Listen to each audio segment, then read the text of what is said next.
All right, guys, with yet another well-deserved nomination for Coach of the Year and his gym being nominated for Gym of the Year, our next guest prepares his team for another iconic event in Sydney at UFC 293 with 6 fights on the card. 6? That's right, 6 fights.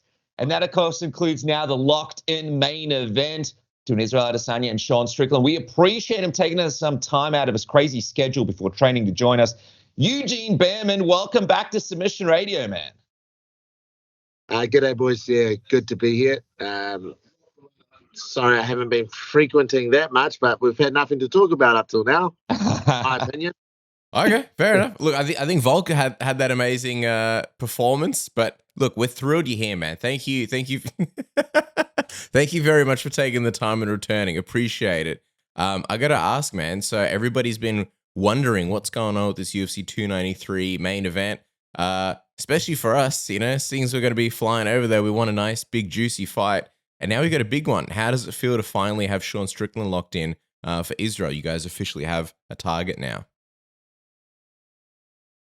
Yeah, no, big relief for us. Of course, we commit to the date, and the opponent's not that important early on.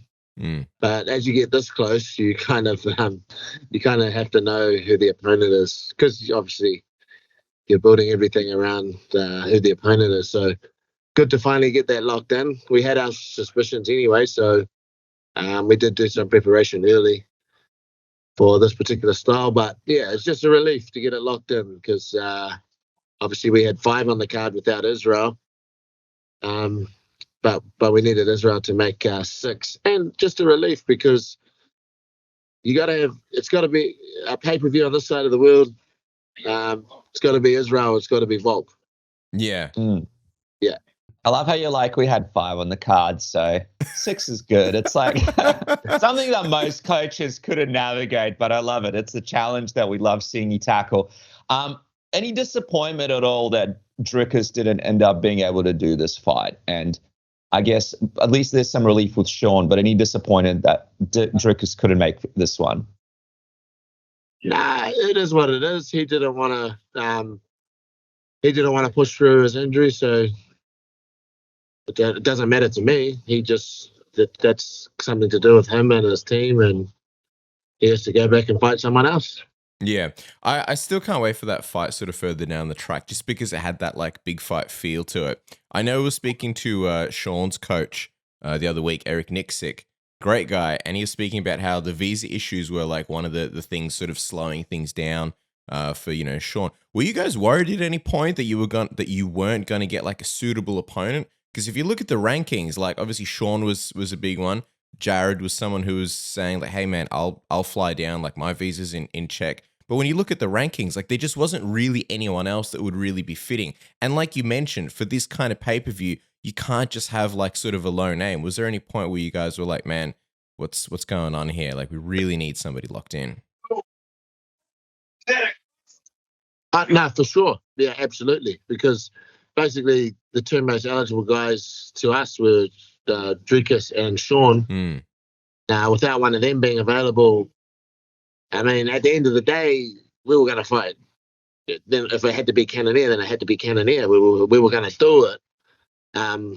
But yeah, the choices were becoming very fickle, and it was getting a little bit worrying for us as a team, but for us as a region as well. Like, man, this is it. We haven't been, you know, like we had Perth, and now we've got this one. America's had their share, and the rest of the world's had their share, but you know, this is a big sport in our part of the world too. So we want a proper headline, and we got one, so we're happy now. It's one of those funny things as well, isn't it, where the place gets sold out before the main event even gets locked in. So it's almost like, people are paying all this crazy money flying down, like they think Israel's on the card, you know, and it's like, of course it's not your fault or Israel's fault if it doesn't come together, but, you know, the hardworking fan who's like booked in the first fights ever that potentially they'll see live, it's great that you guys have this great fight for them. And, you know, as the saying goes, dare to be great. And, you know, Sean is taking this short notice fight because like you said, it's like such a massive opportunity for him, and it's a chance for him to fight for the title. I wonder, like, is a part of you impressed at Sean for taking such a short notice lead up to one of the most difficult challenges in the history of the middleweight division, and you guys in Israel, and sort of impressed with the fact that hey, I'm putting my hand up and I'm doing this?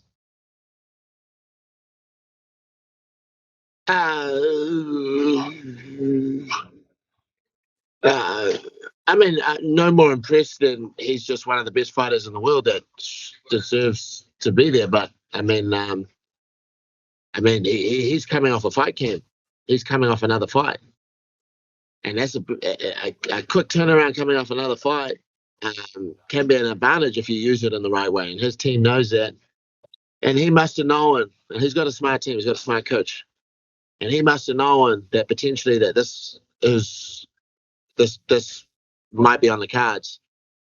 So if he was smart, then he would have got into training straight away. Mm. Even if there was a 5 to 10% chance of them having a title shot. I mean, we're on a 2% chance. People in this gym have trained, done a full camp. You know, like you just get yourself ready.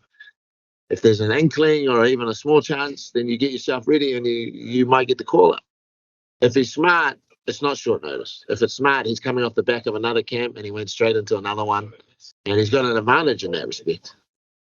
And I'm going to always make the assumption that he's smart. He is a smart team, smart coach. So I expect him to be ready. I expect him to even have the jump on us in terms of preparation. Because he's coming off a fight camp, straight off a fight camp, which I think if you can come off one and be relatively uninjured and straight into another one, I think that that's one of the kind of overlooked things in the sport. I think more fighters need to come off a camp, and if they're okay and they're ready to fight, they should get straight into another one and use the momentum that they've built off that camp to back up another fight. And he can essentially do that. And if he's got a smart team like he does, I'm sure they're working off the back of that last camp. It's a very good point, actually. It's a very, very good point, because you're right. Sean has been very busy, and Israel loves to be busy. Guys I think this will be his 16th fight in the organization since 2018, which is insane. Some people don't make it to 16 in the UFC in a whole career, and he's done that in a small handful of years. But you make a good point, and obviously Israel loves to fight very often, but almost as the champion, sometimes you're waiting for fresh contenders. You're waiting for someone to kind of make themselves worthy. I wonder, though, like overall, when you look at Sean, what do you make of his skill set and him as a challenge? What's your analysis as a coach? Look, I give him the maximum respect that you have to give someone who's one of the top 10 fighters in the world in their weight division.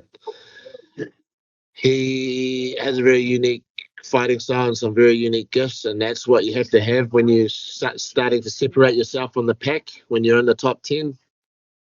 And he has some unique gifts and some unique talents that we have to take care of. But I give him full respect. Shut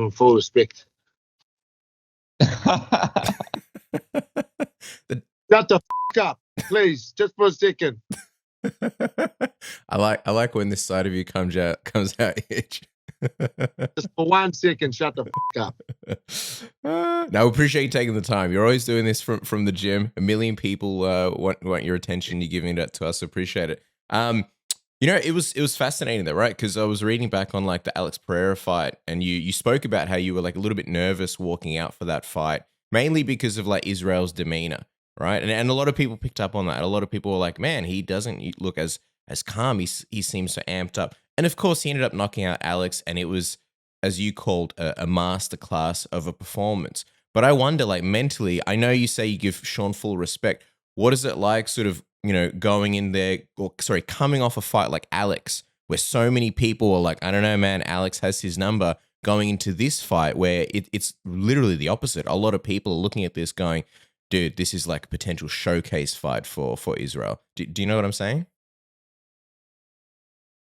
Yeah, but history proves if you start to take that attitude, these are the fights that come up and bite you in the ass. Yeah. And real champions, real people who are the best in the world, they're the best in the world because every time they step up to the plate and fight for that championship bout, they prepare themselves accordingly no matter who the opponent is. And that's what we do. And I get a lot of inspiration from Floyd Mayweather and the way that he lived his life and his lifestyle and the way that he approached each and every single fight. You're talking about a guy that was levels and levels above some of his competition. But mentally, he never treated any of their opponents like he was much more gifted than they were. Mm. He treated them like they were his equal and that they had a chance to beat him, and he prepared each and every time accordingly. And that's what we do as well. We take that same philosophy that he had, and we apply it to every single fight. So it doesn't matter who the opponent is. He gets full respect, and we're preparing very hard for this camp. And this camp hopefully prepares us for the next fight as well. It's interesting because for Sean, it was a huge moment in his career when he lost to Alex Pereira as well, in the sense that it kind of looked like that loss made him sort of go back and reevaluate a few things. Like, he's coming off a couple of good wins here, and he actually spent some time training with Alex Pereira, and it seems like, speaking to his coach and watching some of his fights, he's kind of sticking to more of a game plan now that he goes in there, and it's kind of leveled up a little bit as well when it comes to some of his strategies and skills in there, rather than sort of just relying on one thing here and there. I'm just wondering, like, what kind of version of Sean are we looking at here, maybe compared to the one that we saw a little while back against someone like Alex Pereira? Because he's coming off a couple of good wins, like you mentioned, and he's got some really good momentum coming into this fighter for training camp. It may be possible that Sean, was kind of hitting his prime and his peak right now as he's heading into UFC 293. Yeah, no, he's coming off good form and good momentum, and there's a lot to be said. There's a lot to be said about that, and that makes a very dangerous fighter coming off the back of two very good wins. It's a very hard. Will it be the ill-disciplined Sean that's not listening to his corner or his coaches, or the strategy that they've put forward? I'm not sure, and a lot of that's got to do with Sean's personality and his relationship with his coaches. To be honest, we as a team, we just try to cover all our bases, try to leave no stone unturned. We're going to watch all the fights. We're going to watch, the different mentalities that he comes into this fight and all the different mannerisms that he shows. And we're going to try and, as best we can, take a good guess at his approach. But at the end of the day, you can never be 100% accurate on that. So you got to prepare your fighter accordingly and get him ready for whatever comes your way. Yeah, which is that kind of makes Sean an interesting opponent, right? Because he's either he's having a good day where he sticks to his corner's advice and the strategy that I've been working on, or he just abandons it, does his own things. That can make it very difficult to prepare for. Well, that's the thing, right? Like with the Alex Pereira fight, he had that big press conference that Israel was also a part of. And then when he started his fight with Alex, it looks like he kind of threw his game plan out the window a little bit and just kind of walked up to Alex. And obviously that didn't work out for him very well. Obviously, there's going to be a press conference leading into this fight. Obviously, there's going to be a bit of trash talk going in between both guys. And Israel is one of the most polarizing guys when it comes to the mic and being able to speak to his opponents. Are you thinking about the mental impact that might have on Sean's game plan? I mean, we've seen him throw everything out the window after, a press conference before or leading into a fight before. How much do you think that could actually play on his strategy and what happens in that octagon that week leading into the fight? To be honest, I don't expect them to get too rattled by Israel, to be honest. He could get excited, maybe not rattled, but he could get excited. We have seen it happen, right? A little too excited. Look, at the end of the day, to be honest, I think the Pereira fight helps him a lot. I think he has to understand that the caliber opposition that he's entering the cage with. You know, when you jump into the cage with these guys like Pereira and these Israel Adesanyas that had 100 fights at the highest level, if you're just looking at their UFC record and you're just taking that into account and you're not giving their abilities and their experience the full respect it deserves, like he perhaps did with Pereira, I think then you're going to end up in a world of hurt. I think the best thing for Sean was going through that Pereira fight, because I expect him to be a lot more disciplined against Israel, just because he's going to have more respect for the experience and the skill set. 100%, man. I remember when we spoke in Melbourne and Israel was doing like, the people's elbow and like the stunner and all that kind of stuff at the open workouts. When we asked you what you thought, and you were kind of like, I don't really care about that kind of stuff. But knowing that Sean's like a massive personality in the press conference is going to be like a lot of fun. Like, I don't know, what's your view on that? Because on one hand, like, obviously the press conference is just a bit of fun, but at the same time, it makes the fight big, right? And that's kind of what you guys want for this event. Yeah, I don't know. Israel's solid. Like, he's just mentally solid. Like, nothing can ever shake that person. No one can get in his head. He's solid. And then he has the team and myself and the other coaches to make sure that he doesn't stray from his usual mindset. In terms of Sean, I to be honest, I don't know too much about what he says. I've seen a few things. To be honest, I can't wait to see. Are you going to be at the press conference? I just want to stand next to you so I could see your reactions. To me, it's hilarious because Sean's like this massive personality, right? And he says all sorts of like funny stuff, but it's funny, like, because you guys are so opposite, right? Like, you're kind of more like quiet, you know. I just find that the clash of personality is hilarious. That's why I'm curious, like, what you think. Yeah, I mean, I'll be honest. Like, the few things I've heard about Sean, I got to be honest, they make me laugh. Yeah. They're the same things. I'll be honest, they're the same things I give Israel shit about already. Yeah. You know, the painted nails and all the rest of it. He gets it. It's funny that Sean brings all this up. I already bring it up. Shut the up for a second. Just 1 second. Sorry. Sounding like Sean already. Yeah. Crazy in here. There's 1,000 people. There's nowhere else private. But no, I mean, what the bloke says is, sometimes he says some gross stuff, but I mean, I've heard the bloke chatting, and some of it's just quite funny. The whole Chinese thing's quite funny, I think. Oh, you saw that one? You saw the thing that the Chinese thing? I've seen that China versus America thing, which is, I thought, quite funny. Yeah. But it's funny because that's not an insult to us, because we're very proud of what we did in China, and we're very proud of our ties with China and what they did for our career and us as a team. We're very proud of it.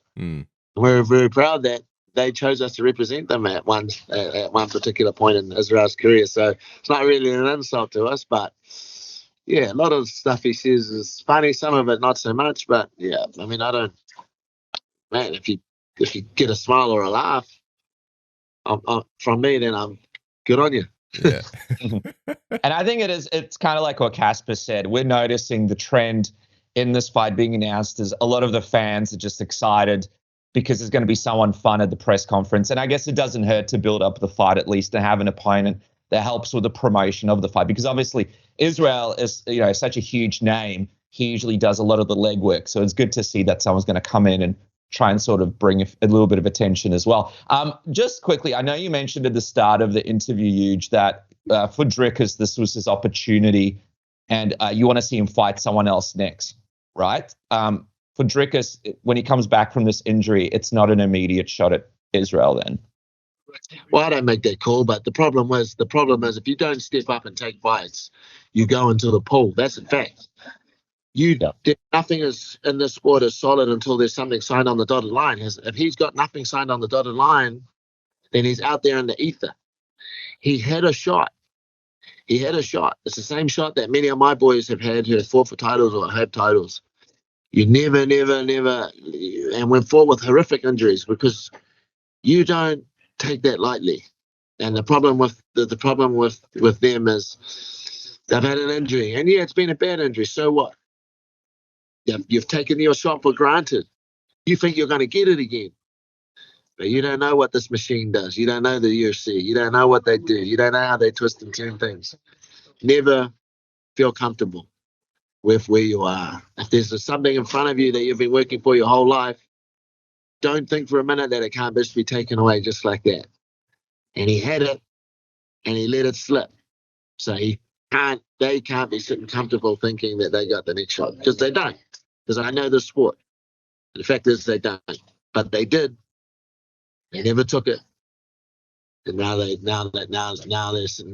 should not be sitting comfortable thinking they got the next shot, because that's just, in this sport, it's just not true. Yeah, man. Interesting.